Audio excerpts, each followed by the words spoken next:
How's it going, guys? It's C at a WWE Smackdown review from January 22nd.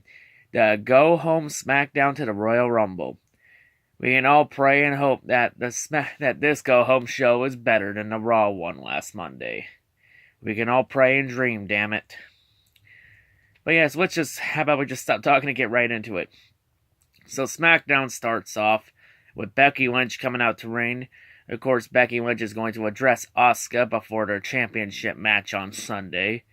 So Asuka then calls Asuka the definition of a paper champion.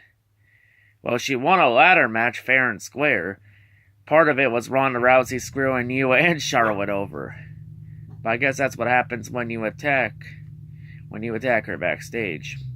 So then Becky says she promises to dethrone Asuka for the SmackDown Women's title at the Royal Rumble Sunday. And that's when SmackDown Women's Champion Asuka would come out to the ring. Asuka would go on to trash talk Becky with her limited vocabulary. And Asuka would end it by raising the title above her head. But hold up, we ain't done yet. Cause then Charlotte Flair comes out. Of course, Charlotte will be competing in the Women's Rumble match Sunday, one of the favorites to win. And Charlotte says she vows to win the Women's Royal Rumble match Sunday. And then Charlotte says she will have a clear path to defeat either Becky or Asuka for the SmackDown Women's title at WrestleMania 35 in the main event, if she chose to challenge one of them. Now watch the Women's Royal Rumble winner not even be in the main event because Vince is an asshole.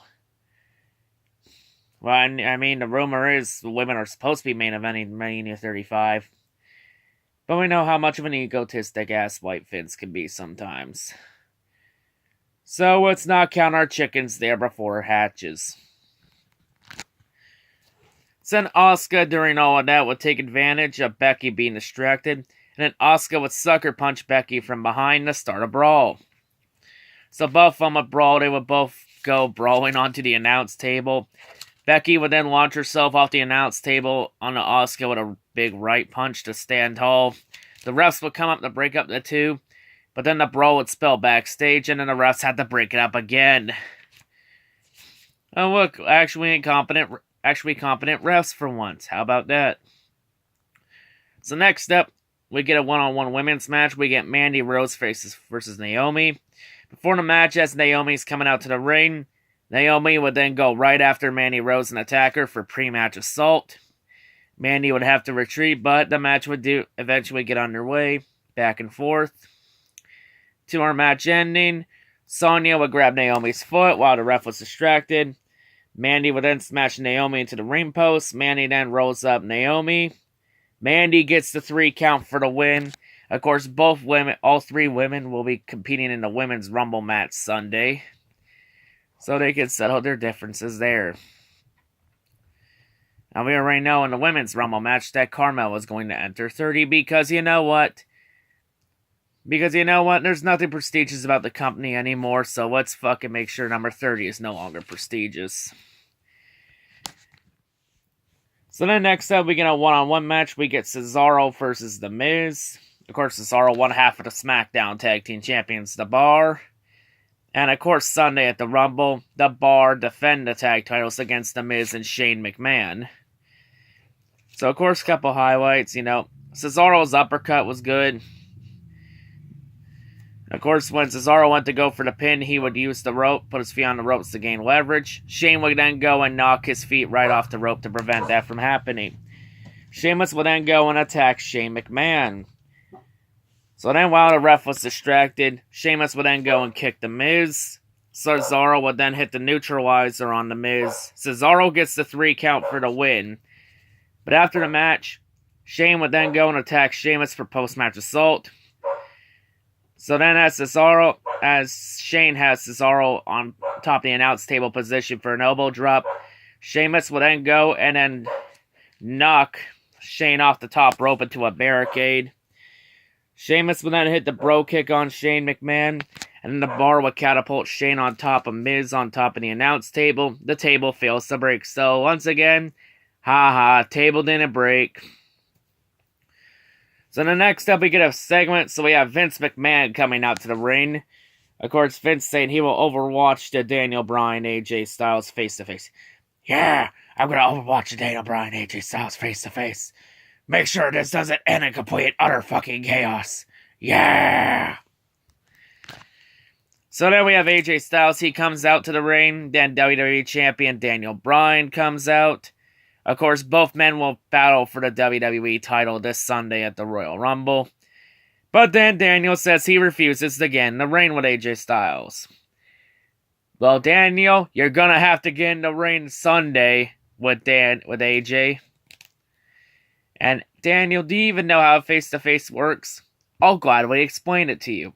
It's simple. You get your bitch ass in the ring, and you get right in AJ's face. Easiest explanation I'm gonna give you. So then Daniel decides to stay on the outside. And then Daniel decides to trash talk Vince for creating an environment for someone like AJ Styles to become a hero. Daniel, you do know how baby faces and heels work, right? Baby faces are meant to be heroes. Heels are meant to be villains. You're a villain, AJ's a hero. That's how it works. Get over it. If you wanted to be a hero so much, Daniel, then you never should have turned a heel. So then Vince goes, you know what, you son of a bitch? You not get to trash talk me and get away with it. Get your bitch ass in the ring and face AJ like a man. Yeah. So then AJ goes and gives Vince an alternative. If Daniel wouldn't come to AJ would go to Daniel. So then AJ gets out of the ring and then goes right after Daniel, starting to brawl. AJ would then throw Daniel back in the ring. AJ would go for the phenomenal forearm, but Daniel Bryan would hide behind Vince, forcing AJ to stop short because, God forbid, don't hit the boss, don't hit Vince, or you're going to get the same punishment as Braun Strowman. You're gonna get fined $100,000 and you can take it out of the championship match. So please, for the love of God, don't hit Vince. Don't hit the boss. So AJ was distracted. Daniel would then take advantage and then hit the running knee on AJ Styles. And AJ this time could not hide behind Vince. And then Daniel was standing tall. Will this be the scene Sunday? Or will AJ Styles reclaim the WWE title again? Tune in Sunday to find out. So next up, we get a one-on-one match. We get Samoa Joe versus Mustafa Ali. Back and forth match, normal highlights. Joe's running senton was good along with his strikes. Mustafa's strikes were good too, along with his Hurricane Ranas and head scissors. Mustafa's DDT was really good too. Match ending, Mustafa would go for the 054. Joe would get up and swap Mustafa off the top rope. Joe then locks in a coquina clutch on Mustafa to get the tap-out victory. So Samoa Joe building some momentum heading into Sunday in the Royal Rumble match, since both men will be competing in the Rumble. And then next up, we get to our main event. A 2 out of 3 falls match. Rey Mysterio versus Andrade Cien Almas, a rematch from last week. And this time, Selena Vega was barred from ringside to prevent any interference. And of course, both men will also be competing in the men's Rumble match Sunday. So it was a pretty good match. Andrade, the fall one would end with Andrade hitting an avalanche powerbomb on Rey Mysterio from the top rope to get the 3 count to put Andrade up 1-0. Fall 2 would end with Rey Mysterio hitting a sunset flip into a pile driver. That move still looks very impressive. Rey would get the 3 count to tie the match at 1-0. Then after that, it became a back and forth match. Really tight. Which led to our match ending. Rey would hit the 619 on Andrade. Then as Rey's on the top rope to get ready for the splash to end the match. Joe would then go and then push Rey off the top rope, forcing the DQ. So Rey was going to win regardless. But then after the match, Joe would then attack Rey Mysterio for post-match assault to continue.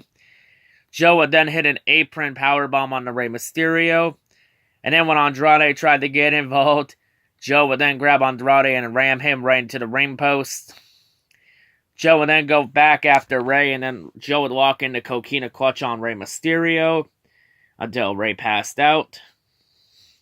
Then Samoa Joe goes and grabs a microphone, gets in the ring, and then Joe says he plans to do this type of damage to every man that crossed his path in the Men's Rumble match Sunday.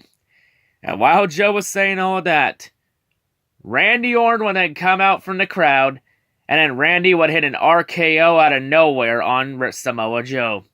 No, that meme has still not died yet. And then Randy Orton is standing tall. And that's how he ends SmackDown. Yeah, just when you thought the RKO out of nowhere meme was dead, nope, it's still here. That meme will still live on forever, damn it.